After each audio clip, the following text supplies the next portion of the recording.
Hi అందరికీ. చల్లని వెన్నెల రాత్రి ఒకవైపు కార్తీక పౌర్ణమి చంద్రుని చల్లని వెన్నెల, మరోవైపు గుడిలో చుట్టూ వెలుగుతున్న దీపపు కాంతుల నులివెచ్చదనము, చుట్టూ అగరబత్తుల సుగంధపు పరిమళాలు. అబ్బా, మనసుకి ఎంత హాయిగా ఉంది అనుకుంటూ నేను కూడా దీపం వెలిగించి నా కుటుంబం బాగుండాలని కోరుకున్న తర్వాత నేను కోరుకున్నది నా చెల్లెలు లయ ఎక్కడున్నా అష్టైశ్వర్య ఆయురారోగ్య సుఖ సంతోషాలతో ఉండాలని. దర్శనం పూర్తయిన తర్వాత ప్రశాంతంగా ఉంది కదా అని గుడిలో ఓ పక్కన కూర్చుని అంతా గమనిస్తూ మా చిన్నతనంలో ఇలా కార్తీక పౌర్ణమి రోజు నేను, నాతో పాటు నా చెల్లెలు లయ్య ఇద్దరం మా అమ్మతో పాటు గుడికి వెళ్ళి ఒకరితో ఒకరు పోటీ పడుతూ దీపాలు వెలిగించిన ఆ రోజుల గురించి ఆలోచిస్తున్నాను. ఇంతలో వెనక నుంచి ఒక చెయ్యి నా భుజం మీద పడింది. తుళ్ళిపడి వెనక్కి తిరిగి చూసేసరికి నా కళ్ళను నేను నమ్మలేకపోయాను. నా చెల్లెలు లయ ఆ అక్క అంటూ నన్ను చుట్టేసింది. ఏంటక్క, నన్ను మర్చిపోయావా అంటూ. ఆ మాటతో నా కళ్ళు చెమ్మగిల్లాయి. నిన్ను ఎలా మర్చిపోతానే, ఇప్పుడు కూడా నీ గురించే ఆలోచిస్తున్నాను. ఇంతకీ నువ్వేంటిక్కడా, ఎలా ఉన్నావే, మీ వారు నిన్ను బాగానే చూసుకుంటున్నారా అంటూ గ్యాప్ ఇవ్వకుండా ప్రశ్నల వర్షం కురిపించాను నేను. ఆగక్క, నేను చాలా బాగున్నాను. మా వారు నన్ను బాగా చూసుకుంటున్నారు. మా వారికి ట్రాన్స్ఫర్ అయ్యి ఇక్కడికొచ్చి 3 రోజులు అయిందక్క. ఈ 3 రోజులు ఇల్లు సర్దుకోవడమే సరిపోయింది. వీలు చూసుకుని మీ ఇంటికొచ్చి నేనే నీకు సర్ప్రైజ్ చేద్దామనుకున్నాను. ఈలోపు ఇదిగో నువ్వే ఇక్కడ కలిసావు. మా ఇల్లు ఇక్కడికి దగ్గరే అక్క, పద మా ఇంటికి వెళ్దాం. ఇప్పుడు వద్దులే చెల్లి, లేట్ అవుతుంది, మీ బావగారు ఇంటికి వచ్చేస్తారు అంటున్నా నా మాట వినకుండా పట్టుపట్టి మరి నన్ను వాళ్ళింటికి తీసుకెళ్ళింది. నా పేరు శృతి. మా అమ్మ నాన్నలకు 2 అమ్మాయిలం, నేను చెల్లెలు లయ. మేమిద్దరం చిన్నప్పటి నుంచి ఒకరంటే ఒకరికి ప్రాణంగా పెరిగాం. మా మధ్య అక్కా చెల్లెళ్ళ అనుబంధం కంటే మంచి స్నేహమే ఎక్కువ. మధ్యతరగతి కుటుంబంలో పుట్టి పెరిగిన మాకు అమ్మా నాన్నలు ఉన్నంతలో ఏ లోటు రాకుండా పెంచుకొచ్చారు. డిగ్రీ కంప్లీట్ అయిన తర్వాత నాకు తగిన సంబంధం చూసి పెళ్లి చేశారు. నా పెళ్ళైన సంవత్సరానికి లయకు కూడా డిగ్రీ పూర్తవడంతో తనకి పెళ్లి చేసే ఉద్దేశంతో అనుకోకుండా ఒక మంచి సంబంధం రావడంతో నాన్నగారు అబ్బాయి వాళ్ళని పెళ్లి చూపులకి రమ్మన్నారు. అప్పుడు పేలింది. ఎప్పుడు సరదాగా సందడిగా ఉండే మా ఇంట్లో అగ్నిపర్వతం. చెల్లి తనకు ఈ పెళ్లి ఇష్టం లేదని, తనకు అబ్బాయిని ప్రేమించానని, అతన్నే పెళ్లి చేసుకుంటానని తెగేసి చెప్పేసింది.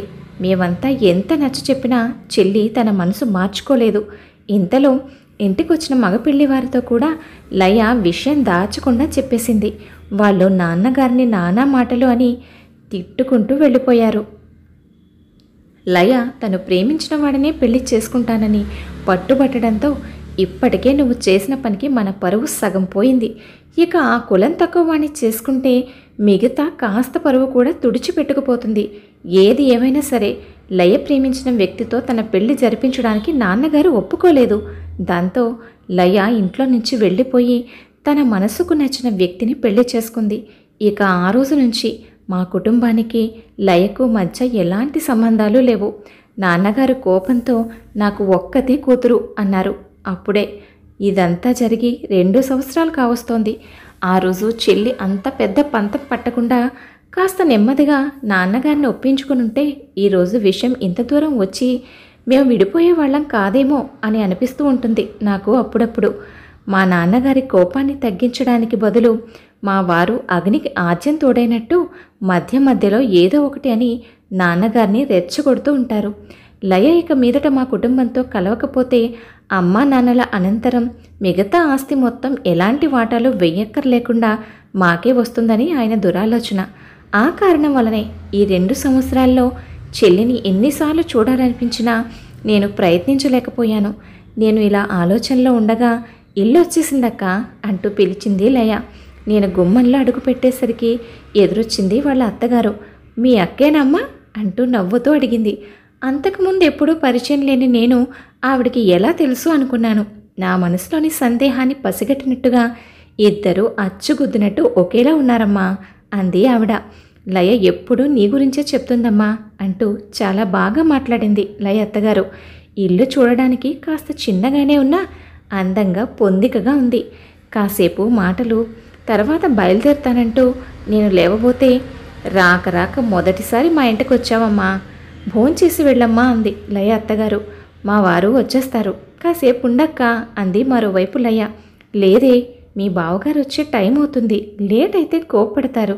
ఇల్లు తెలిసిందిగా, మరొకసారి వీలు చూసుకుని నేనే వస్తాను అంటూ నేను బయలుదేరుతూ ఉంటే, ఆగమ్మా అంటూ చీర తాంబూలం ఇచ్చి బొట్టు పెట్టింది లయ అత్తగారు. చాలా రోజుల తర్వాత లయను సంతోషంగా చూసేసరికి నా మనసుకు చాలా తృప్తిగా అనిపించింది. ఇప్పటి వరకు మమ్మల్ని అందరినీ కాదని ఇష్టపడిన వ్యక్తితో వెళ్ళిపోయిన దాని జీవితం ఎలా ఉందో ఏమోనన్న భయం నన్ను వెంటాడింది. లయ మాటలు, దాని ఆనందం చూస్తుంటే అంతా బాగున్నట్టుగానే ఉంది అనుకుంటూ నేను మా ఇంటి గేటు తీసేసరికి గుమ్మం ముందు ఆయన బైక్ ఉంది. అమ్మో, ఈయన వచ్చేశారు అనుకుంటూ భయంగానే లోపలికి వెళ్ళాను. హాల్లో కూర్చుని పేపర్ చదువుతున్న ఆయన, ఎక్కడికి వెళ్ళావు, ఇంత లేట్ అయింది అన్నట్టు కంటితోనే నన్ను ప్రశ్నించారు. అది గుడికి వెళ్ళాను, అక్కడ లయ కనిపిస్తేను ఇంటికి రమ్మంటేను. నా మాటలకు ఆయన కనుబొమ్మలు ముడిపడ్డాయి. తను రమ్మంటే నువ్వు వెళ్ళావా? నీకు అసలు సిగ్గుందా? అలాంటి పద్ధతి లేని వాళ్ళ ఇంటికి నువ్వెలా వెళ్తావు అన్నారాయన కోపంగా. ఆయన మాటలు నా గుండెల్లో గుచ్చుకున్నట్టుగా ఉన్నాయి. ఇక సమాధానం చెప్పకుండా ఆగలేకపోయాను నేను. దానికేం తక్కువ, ఇంట్లో వాళ్ళు ఒప్పుకోకపోవడంతో బయటకు వెళ్ళి తను ఇష్టపడిన వ్యక్తిని పెళ్లి చేసుకుంది అన్నాను. నీ సంగతి ఇలా కాదు, మీ ఊర్లో కొత్తగా కట్టిన గుడి మంచికి పిలవడానికి ఎల్లుండి మీ అమ్మా నాన్న వస్తారంట. ఇందాకే మామయ్య గారు ఫోన్ చేసి చెప్పారు, మామయ్య గారితో చెప్తాను అన్నారాయన నన్ను బెదిరిస్తున్నట్టుగా. ఆయన అన్నట్టుగానే అమ్మా నాన్నలు రానే వచ్చారు. వస్తూనే ఆ అమ్మ నన్ను చూసి, అలా చిక్కిపోయావేంటమ్మా అని అడిగేసరికి ఈయనకి దొరికిందే సందని మొదలుపెట్టారు. మీ అమ్మాయి మొన్న మీ చిన్న కూతురు లైన్ చూసిందట, అప్పటినుంచి ఇలా ఉంది అంటూ అగ్గిపుల్ల వేశారు. ఆయన మాటలు అనుసరిస్తూ, చిన్నమ్మ ఎవరు బాబు, నాకు ఒక్కతే కూతురు, ఒక్కడే అల్లుడు, నా అల్లుడు బంగారం అన్నారు నాన్నగారు. 5 లక్షలు కట్నం తీసుకుని పెళ్లి చేసుకున్న ఈయననే మీరు బంగారం అంటే, రూపాయి కాసించకుండా పెళ్లి చేసుకుని భార్యని పువ్వుల్లో పెట్టుకుని చూసుకుంటున్న ఆయన్ని ఏమనాలి అనుకున్నాను నేను మనసులోనే. నాన్న మాటలకు నాకు తెలియకుండానే నా కళ్ళు వర్షించడం మొదలయ్యాయి. నాన్నగారి మాటకు సమాధానం చెప్పకుండా ఉండలేకపోయాను. అవేం మాటలు నాన్న, అదేమంత పెద్ద తప్పు చేసింది, తనకు నచ్చిన వ్యక్తిని పెళ్లి చేసుకుంది అంతే కదా, అది కూడా మనకు చెప్పి మనం కాదంటేనే కదా చెల్లి అక్కడ ఎంతో సంతోషంగా ఉందో మీ కళ్ళతో మీరు చూస్తే ఈ మాట అనరు నాన్న. మనకు కావాల్సింది కూడా దాని సంతోషమే కదా. ఇప్పుడు చెప్తున్నాను వినండి నాన్న, గుడి మంచుకి మీరు చెల్లిని కూడా పిలిస్తేనే నేను వస్తాను,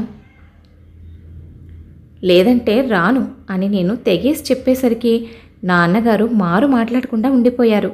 ఆ రోజు రాత్రి అందరం భోజనాలు చేసిన తర్వాత నేను వంటగది సర్దుతూ ఉంటే అమ్మ నా దగ్గరకు వచ్చి నా చెయ్యి పట్టుకుని, మంచి పని చేసావు తల్లి, ఇలాగైనా మీ నాన్నగారిలో మార్పు వస్తే అంతే చాలు. ఇన్ని రోజులు ఆయన మాటకు ఎదురు చెప్పలేక, లయకు దగ్గర కాలేక నాలో నేనే నలిగిపోతున్నాను. ఇందాక నువ్వు అన్న మాటలకు ఆయన మౌనం చూస్తుంటే ఆయనలో మార్పు మొదలైనట్టే ఉంది. చూద్దాం ఏం జరుగుతుందో అంది. ఆ మరుసటి రోజు ఊరికి తిరుగు ప్రయాణం అవుతున్న నాన్నగారు, నువ్వు కూడా వచ్చి కారెక్కమ్మా, లయ ఇల్లు మాకు తెలియదు కదా అన్నారు. ఆయన నోటి వెంట వచ్చిన ఆ ఒక్క మాట నాకు అమ్మకు కొండెక్కి పిండి కొట్టినంత ఆనందం వేసింది. పక్కనే నిలబడిన మా వారి మొహం తోటకూర కాడలాగా వాడిపోయింది. నాన్నగారు పిలిచిందే తడువుగా ఎగురుకుంటూ కారెక్కేశాను. కారు లయ వాళ్ళ ఇంటి ముందే ఆగింది. నాన్నగారు గుమ్మం ముందు నిలబడి లోపలికి వెళ్ళడానికి ఆలోచిస్తూ ఉంటే ఇంతలో మమ్మల్ని చూసిన లయ పరిగెత్తుకుంటూ వచ్చి ఏడుస్తూ అమ్మా నాన్నని చుట్టేసింది. నాలాగే అమ్మా నాన్న కూడా లయ కాపురాన్ని చూసి సంతోషించారు. వారం రోజుల తర్వాత అందరం మా పుట్టింట్లో కలిసాం. ఓవైపు మా అక్క చెల్లెళ్ళ సందడి, మరోవైపు మా ముగ్గురు మేనత్తల సందడి. ఇల్లంతా పండగ వాతావరణం. లయ భర్త కూడా పాత కొత్త లేకుండా అందరితో కలివిడిగా కలిసిపోయి సందడి చేశారు. మేమంతా ఇలా సంతోషంగా ఉండడం చూసి పైకి నవ్వుతూ లోపల ఏడుస్తున్న మా వారి ముఖం నా దృష్టిని దాటిపోలేదు. కథ విన్నారు కదండి. కథపై మీ అభిప్రాయాన్ని తప్పకుండా కామెంట్ చేయండి. మరొక మంచి కథతో మళ్ళీ కలుద్దాం. ఉంటాను మరి.